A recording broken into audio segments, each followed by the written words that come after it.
Muy buenas noches, bienvenidos a Voz Incluyente, el noticiero que informa, educa y transforma. Soy Cristian Figueroa y les acompañaré esta noche con noticias que importan. Y yo soy Ángel Jimena Ramírez. Hoy tenemos un programa muy especial. Hablaremos sobre los derechos sexuales de las personas con discapacidad, un tema que durante mucho tiempo ha sido ignorado, malentendido y lleno de mitos. Esta noche tenemos tres noticias importantes para la sociedad. No se vayan, que esto les concierne a todos.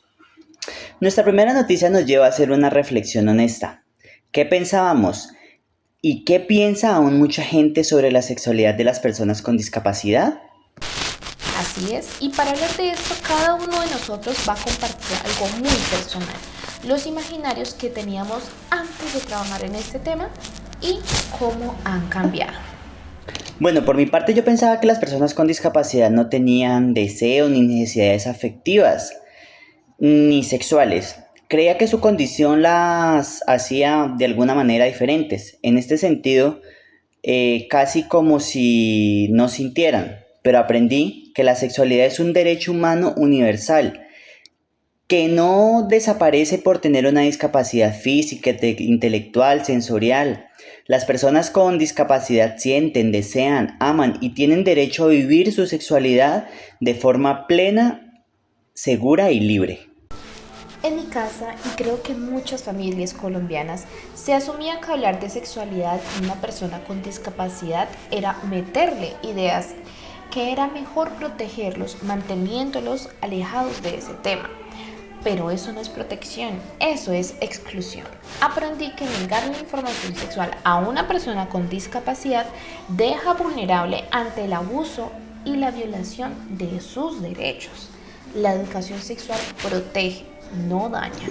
Buena, mi nombre es Raúl Javier Quintero. Yo era de las que pensaba que si alguien tenía discapacidad cognitiva no podía tomar decisiones sobre el propio cuerpo.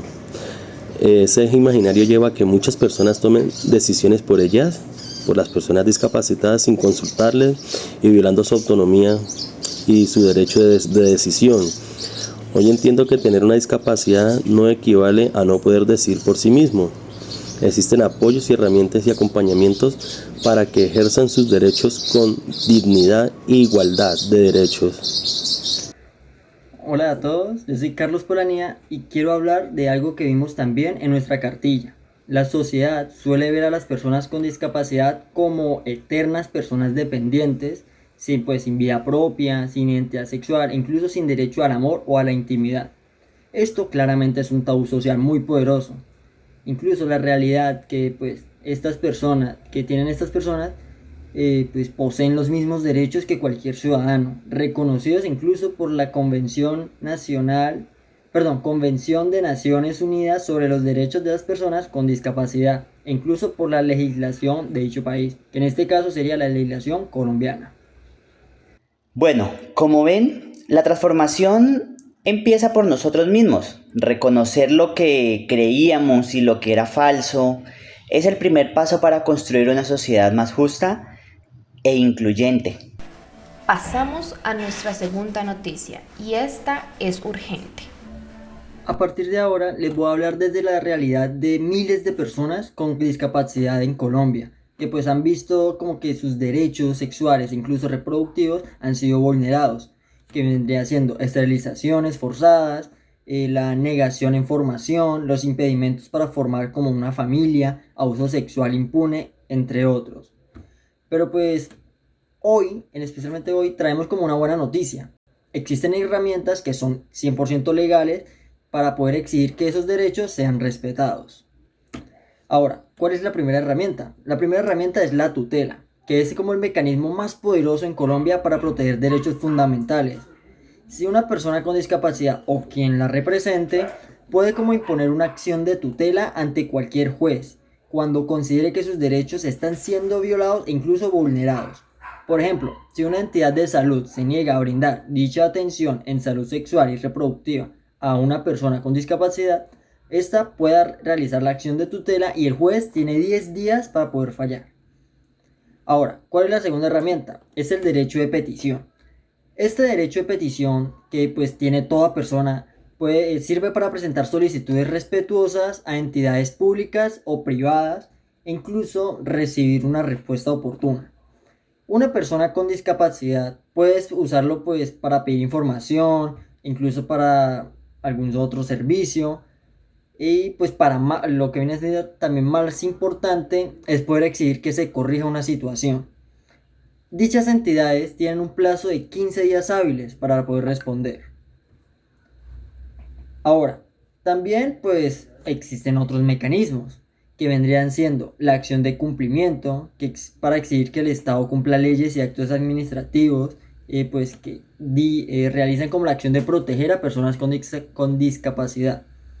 Ahora, están también las quejas ante la Defensoría del Pueblo, que es pues este mismo organismo que protege los derechos humanos en Colombia y puede intervenir en casos de vulneración en casos de vulneración, para ser como más específicos.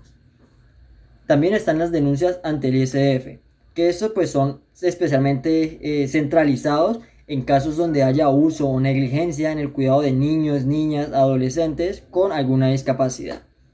E incluso está la denuncia penal, que pues esta se presenta ante la Fiscalía en casos de abuso sexual o violencia. Recordemos, conocer estos mecanismos es poder. Nadie debería callarse una vulneración de derecho por no saber cómo actuar. Y como sociedad tenemos la responsabilidad de informar, acompañar y defender a quienes más lo necesiten. Y cerramos el noticiero con una noticia que marcó un antes y un después en la historia de los derechos de las personas con discapacidad en Colombia. Vamos con nuestro entrevistado número 4. Cuéntenos, ¿de qué se trata la Ley 1996 de 2019? Esta ley es un hito histórico.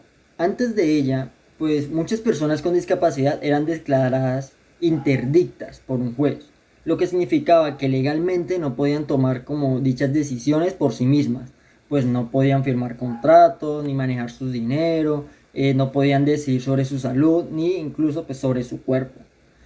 En estos casos había como otra persona, lo que podría decirse como un tutor o un curador, quienes pues tomaban esas decisiones por por esas personas con discapacidad sin necesidad de consultárselas primero.